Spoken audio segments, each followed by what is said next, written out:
Hi, thanks for joining us. Today we would like to talk to you about a very timely topic, tax harvesting. So Doug, just to get us started, what exactly do we mean when we talk about tax harvesting?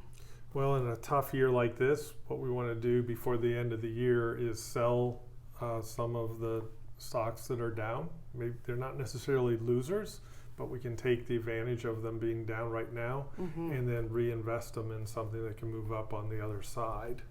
So why would we want to, we'll see a loss, so that's desirable for your taxes Right. at the end of the year, but it's not just for 1 year, right? Isn't it? You get up to $3,000 loss. Well, first of all, you can use it Per against year. any gains. So you may have some mutual funds, even though we're a down year, that pay out capital gains this year. You can offset any gains in those by the loss, and then you can take $3,000 off of your taxes for this year, and then carry it to future years Forever. until you use them up.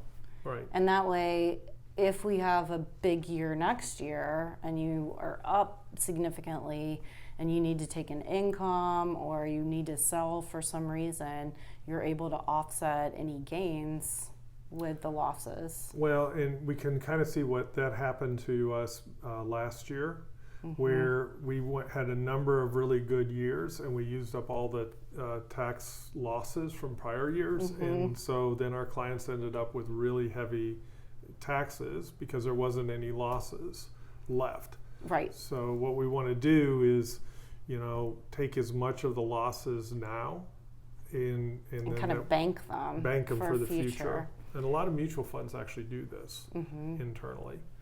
So why don't we give some examples of great tax harvesting? So, for example, if you had a mutual fund that you are really attached to, now you can't, there's a wash sale rule, right? Yeah, we should talk about that. So part of this is you can't sell and then buy back the same investment within a 30-day timeline. Correct. So in order to get you out of one investment that may be a very good investment, but you want to take advantage of this tax rule, you can opt to, for example, just trade in that mutual fund for one, maybe even in the same family, that's invested very similarly. Right. Or an ETF that's invested very similarly. Likewise, if you were invested in one stock and you really love that stock, you don't want to get rid of it, but you want to take advantage of the tax loss harvesting, you could find an ETF, or we can help you find an ETF that has a very strong holding of that particular company in the ETF, and so at least you still have exposure to it, even if you have to let it go for 30 days. And then you can always go back and readjust after the 30-day period has expired. Right. So the big thing that we really want to stress, though, is you want to take as much the total amount of losses as you can, so you can use them in future years. The tendency is only just to take enough to reduce your taxes for this year, but you really want to have embedded tax losses for many years to come.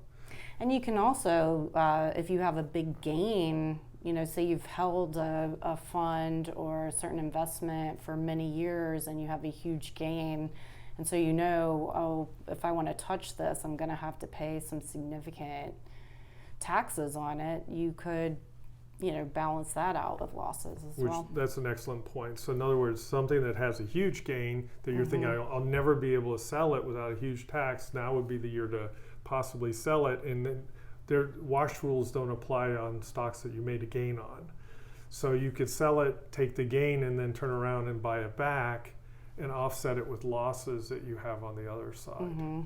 Which is a good point. It's also a great time to reposition. So this is a time, if you want to move into a really strong portfolio, that you could move over, say a mutual fund you really like, take one that you're up, that you're down on, and move it into a much stronger one. So when the market comes back, you'll make even more money. And then the one final point, if you're doing stuff like moving money from a regular IRA to a Roth IRA, backdoor Roth conversion. This is Yes. a great year for that. This is a great year because stuff is down, you move it while it's down and then move it up, and then throw in a lot of capital losses so you have a lower income. Because typically, if you're doing a backdoor Roth conversion, you're going to pay all of the taxes in that year on the amount that you've converted to a Roth.